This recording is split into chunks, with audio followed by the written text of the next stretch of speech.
Hello guys, in this video I'm going to show you how to set audio tests on the Memrise application.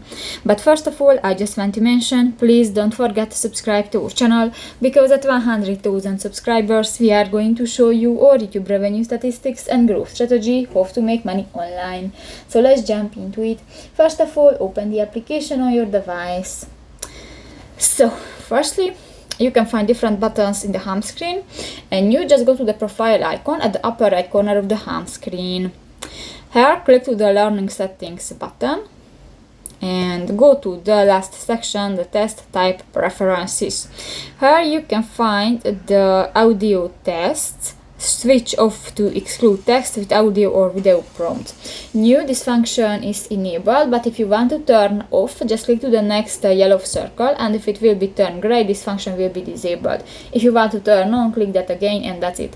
So that's pretty much it for this video, guys. See you in the next one. Bye bye.